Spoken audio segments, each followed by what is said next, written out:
ব্রাহ্মণবাড়িয়ায় flat বাড়ি দখলের অপচেষ্টা, অসহায় পরিবারের উপর দুর্বৃত্তদের হামলা। এহসানুল হক রিপোর্ট। ব্রাহ্মণবাড়িয়ার সদর উপজেলার খাঁটিহাতা বিশ্ব রোড এলাকায় চাঁদা দাবি ফ্ল্যাট বাড়ি দখলের উদ্দেশ্যে একটি নিরীহ পরিবারের উপর স্থানীয় প্রভাবশালী কুচক্রী মহলের বিরুদ্ধে বর্বরোচিত হামলার অভিযোগ রয়েছে। মামলার সূত্রে জানা যায়, সরাইল উপজেলার আখিতারা গ্রামের আজমত আলীর মেয়ে ঝুমা আক্তার খাঁটিহাতা বিশ্ব রোড এলাকায় 6 মাস আগে একটি ভবনের 4 রুমের একটি ফ্ল্যাট সাব কবলা দলিল মূলে ক্রয় করেন পার্শ্ববর্তী গ্রামের আব্দুল জাহেরের ছেলে সিদ্দিকুর রহমানের কাছ থেকে।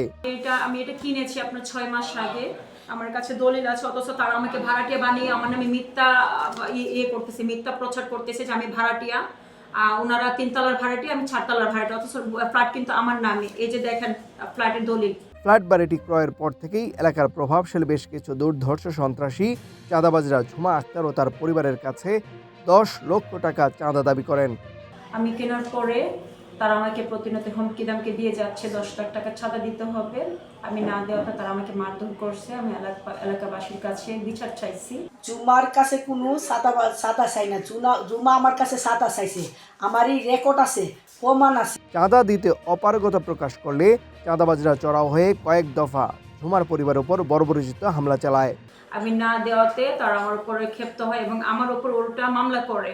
এরই ধারাবাহিকতায় আবারও চলতি বছরের 21 ফেব্রুয়ারি রাত 8টার দিকে ঝুমা ও তার মা সানুফা বেগম সহ পরিবারের সবার উপর লোহার রড, ক্রিকেট খেলার স্ট্যাম্প দিয়ে মারপিট করলে তারা গুরুতর আহত হয়। তারপর ওনারা, আমি যখন চিৎকার করি, ওনারা সিসি ক্যামেরা ভাঙে। আমার একটা বিড়াল ছিল ফার্সিয়ান, বিড়ালটাকে, বুবা প্রাণীটাকেও তারা ছাড় দেনে নিয়ে গেছে। তো ঘটনায় উভয় পক্ষের মামলা চলমান রয়েছে। এই বিষয়ে ঝুমা আক্তার ব্রাহ্মণবাড়িয়া সদর থানায় মামলা করতে গেলে পুলিশ মামলা নেয়নি। কয়েকবার গিয়েছি, তারা আমার মামলা নেয় নাই, উল্টা আমাকে ধমক দিয়েছে ওসি স্যাররা। পরে Jhuma Akter senior judicial magistrate আদালতে ফৌজদারি কার্যবিধি 1898 এর 154 ধারা অনুসারে 7 জনের বিরুদ্ধে পেনাল কোড 1860 এর ধারায় অভিযোগ করে নালিশা দরখাস্ত পর্যালোচনায় ব্রাহ্মণবাড়িয়া সদর থানা পুলিশকে এফআইআর হিসেবে গণ্য করার নির্দেশ প্রদান করে। ঝুমা আক্তার বাদী হয়ে গত 2 মার্চ 2026 তারিখে অজ্ঞাতনামা সহ 7 জনকে আসামি করে আদালতে একটি মামলা দায়ের করেন, যার স্মারক নং 533, মামলা সিআর 428/26। কিন্তু আমি না পাইলে আমি বাধ্য হয়ে আইনের আশ্রয় নেওয়ার জন্য আমি গতকাল একটা মামলা করি। মামলাটা আপনার পিবিআইতে ইয়েতে আছে, তদন্ত দিন আছে। আর আমি আমার 15 বছরের একটা বোন আছে ছোট, ওই বোনটাকে সহ তারা মামলা দিয়েছে।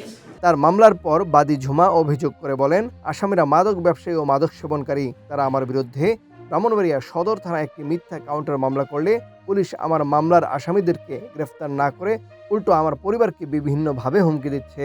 পুলিশের গ্রেফতার আতঙ্কে আমরা কেউ বাড়িতে থাকতে পারছি না। পুলিশের ভূমিকা নিয়েও এলাকায় চলছে নানা ধরনের গুঞ্জন। আমার উপরে ক্ষিপ্ত হয় এবং আমার উপর উল্টা মামলা করে।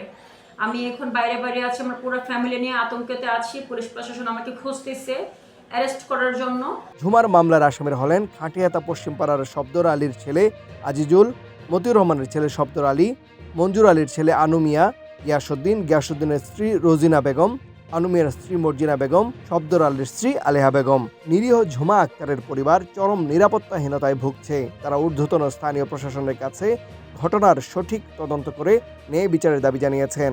এই বিল্ডিং ভর্তি আমার সমস্যা, আমার ছাত্র বাড়িতে ফেরাত নিবালে এটা করতেছে, জ্বালাইতাম, আমার কাছে চারটালতে ভালোই দিব, আমার যে তোর আগুনটা ফিরে মারা লেব, বিল্ডিং ছেড়ে দিতাম। এ বিষয়ে জানতে চাইলে মামলার তদন্ত কর্মকর্তা মোমিনুল ইসলাম পিপিএম বলেন, আমার তো আদালতের আদেশ মানতে হবে।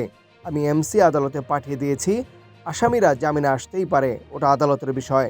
আসামিদের বিরুদ্ধে মামলা করায় প্রতিনিয়ত হুমকি দিচ্ছেন ঝুমার পরিবারের সদস্যদের, যে কোনো মুহূর্তে তাদের মেরে ফেলবে। 11 তারিখে রাতে আইসা 12 তারিখের দিন আমি ডিসি কোর্টে চার্জশিট আনতে বাসে ঢোকার পরে 13 থেকে 14 জন তারা আমাকে হামলা করছে বাসার ভিতরে। আমার নগদ 7 লক্ষ টাকা নিয়ে গেছে, আমার গলায় চিপা দিয়ে ধরে আমাকে ভয়ভীতি দেখে আমাকে 28টা স্ট্যাম্পে সিগনেচার করে নিছে, সাদা স্ট্যাম্পে, সাদা কাগজে। দেন আমার মার গহনা ছিল, আপনার একটা চেন ছিল গলায় 2 বড়ি ওজনের, ওইটাও নিয়ে গেছে ছিনিয়ে। আমার গলায় ছিল একটা 2 বড়ি ওজনের চেন, ওটা নিয়ে গেছে। তাই নিরুপায় হয়ে ঝুমা আক্তার ফের 14 জনকে আসামি করে বিজ্ঞ সিনিয়র জুডিশিয়াল ম্যাজিস্ট্রেট আদালতে মামলা দায়ের করেন। কোর্টে গিয়ে মামলা দেওয়ার পরে ওনারা ওই মামলাতে 15 দিন জেল খাটে শফিকুল আহমেদ। আমি যতটা মামলা দিছি তার পরবর্তী তারাও আমাকে উল্টা মামলা দিয়েছে, দিয়ে আমাকে হয়রানি করছে মিথ্যা মামলা দিয়ে। আদালত মামলাটি তদন্ত করার জন্য পিবিআইতে হস্তান্তর করেন। গতকালকে মামলাটা আপনার পিবিআইতে স্যারে দিয়েছে, আপনার তদন্তের জন্য দিয়েছে। তানভীর হাসান, তারাবালা নিউজ, ব্রাহ্মণবাড়িয়া।